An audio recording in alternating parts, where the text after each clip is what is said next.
Hey y'all, it's your friend D, and in today's video, we're going to get started making our village church. Now, this is going to be quite a big project for me, so I'm going to break it up into several videos. And today's video is all about the front door, so let's get into it. Okay, guys, I've already changed my mind, and we haven't even really gotten into the video yet. So, to start off with, I wanted to make sure that my door was large enough for a Ken doll to enter in pretty easily since they are taller than a Barbie. And this is Roger, and he's 12 inches tall. So the design I came up with for my door is a total of 7 inches across and 18 inches from top to bottom. But within that, because as you can see all my little squiggly lines here, these outside portions are the frame of the door. And then this inner rectangle is my actual space for the door. And this inner space is 13 and 3/4 inches tall and 5 inches wide. Now, that was my original design. And now I've decided I want to change it. So, guys, I have these pieces left over from when I made the gazebo. And I thought, why not use it? Because it does fit in that space pretty well. I do have just a few centimeters left on the side. Like here's if I can get close enough, here's the line for where my trim starts. And also on the side, just a few centimeters. And that's actually going to work in my favor because I've learned in the past that you want your uh, door opening to be just a little bit wider than the actual door. That way the door will open and close properly. Because if you have it where it fits in tightly, you'll have trouble getting that door open. So I'm going to use this as my door, and I'll have to trace around the top and figure out how much space I want to leave up there. So I'm going to do that, and then we're going to sit the door aside for a while and just work on the trim. So, guys, as I was cutting my door out, I decided to not fully cut it out. I think this is going to help me in the long run to keep the trim portion of my door flat while I'm gluing on my other pieces. So, what I did, I scored around what will be my door. And as you can see on the back side, and the majority of it did go all the way through. I did cut all the way through the foam board, but there are some places where I kind of left it.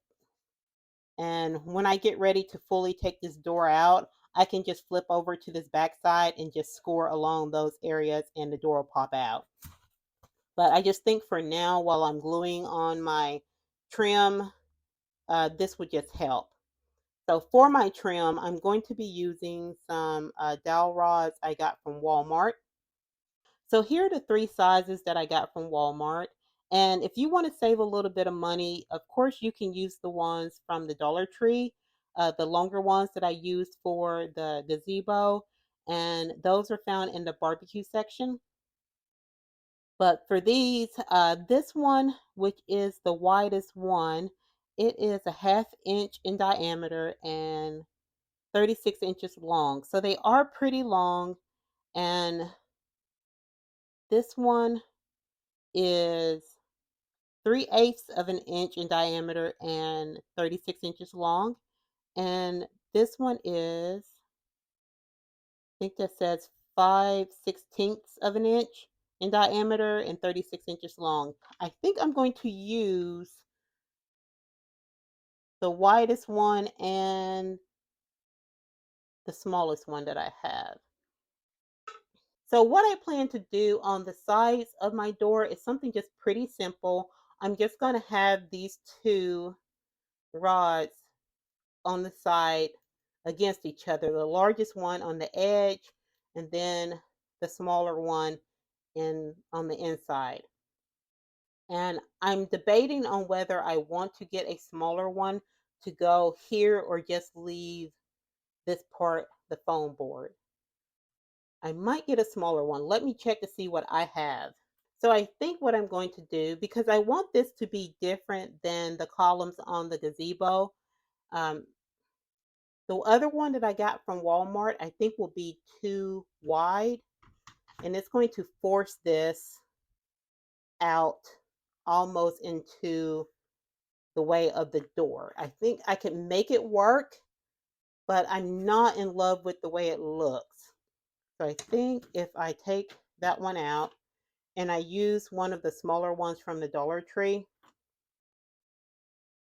it would fit better and I'll still get that um, look that I'm going for with the largest to smallest going towards the door.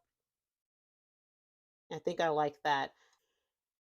As I was gluing these down, I thought I was filming, but I wasn't. But I basically did what I told you earlier. I lined them up, largest to smallest, going in towards the door. And I just added a piece of foam board here at the bottom and at the top of the columns. You see it's glued down. And it's pretty flush with the side here. So now that I have that part glued into place, I feel more comfortable taking the door out. So I'm going to do that, and I don't have to worry about my um, foam board warping on me as much. So I can just score around this pretty easily and finish those places off where I left it. So I took out the portion that's going to be my door, and I'm going to work on this top part right now. And I've cut out a couple of pieces to fit up there. So this is going to lay over that. And then I wanted a little bit of a trim at the top of the door. We have this piece. And then I thought these pieces that I put on top of the columns just seemed a little too bare.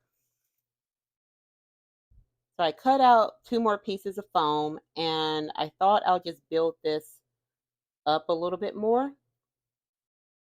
And I thought about adding a large wooden bead to the top, but I didn't like the way it looked because none of the beads I had were big enough. So I'm just going to go with this for now. I can always add something else later if I want to. So I have the top of my door frame glued in place and I'm ready to move on to the door. For my door, I want it to look like wooden planks. And so I just decided how wide I wanted my planks and just traced them on there. And I'm going to have this cross engraved in the middle. And I did the same, just simple planks on the back. And I did 2 layers of this. I wanted my door to be a little bit thicker. And also on the front, I'm going to have some kind of decorative hinge at the top and at the bottom. But on the back side, I'm going to have just simple planks going across like that. They'll be straighter. But that's what I'm going to do on the back to make it a lot easier. So I'm going to get these two pieces glued together and I'm going to take my little tool here with the balls on the end and I'm going to etch my lines into the foam and my cross. I have my design etched into the foam board. So here's the front and here's the back. So I'm going to get these pieces covered in my black paint and Mod Podge mixture. And then after that, I'll be able to put my final colors on. My black paint and Mod Podge mixture is now dry. And this is absolutely a step that you can skip if you want to. I just think the Mod Podge helps to seal the foam board and the wood. And using black paint mixed with it helps me see where the Mod Podge is flowing so I can make sure that it's in all the little nooks and crannies. So now I'm going to go in with my main colors for these pieces. For the trim or the frame of the door, I'm going to use this apple barrel white paint. And for the door, I'm going to go in with apple barrel red apple. While I'm waiting for my paint to dry, I'm going to use some of these stickers from the Dollar Tree as part of my door design. And I really like this one. They look like medieval door hinges. but I don't like the color. So I'm going to try to paint these. So here's how the hinges came out. And I really like the results. I used some of that black paint and Mod Podge mixture, and I brushed it on pretty heavy. And before it dried, I went over it with a paper towel, just dabbing at it until I got the look that I wanted. So you can still see a little bit of the gold underneath, but it looks a lot more aged, and I just really like the way it looks. It's not so shiny now. Next, I'm going to be working on my door handles. So I traced out something similar to the hinges. I wanted them to match. So I just kind of took this middle section here and elongated it. And I'm going to cut this out and maybe do 3 layers of this, and I'll paint it black.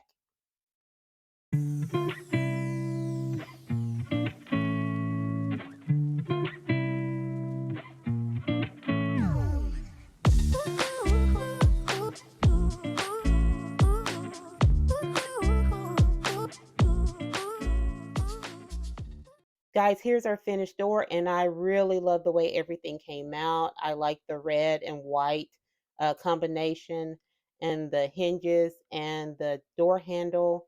And I did try to match the door handle to the hinges. So I first painted it gold, and then I dabbed a little bit of black paint on top of it to give it a more of an aged look to kind of just match the hinges. Here's a look at the back of the door. And I did make a handle for that to match the front. And I don't have the door attached to the frame yet. I'm actually going to wait until I build the walls, and then I can use the frame to cut out the space for the door through the other foam board. But for now, I think I'm done working on the door. So, my friends, let me know what you think about this project. And if you have any questions, please leave them in the comments below, and I'll try to the best of my ability to answer them. And if you like this video, give it a thumbs up, subscribe, and turn on your notifications. I'll see you next time. Bye bye.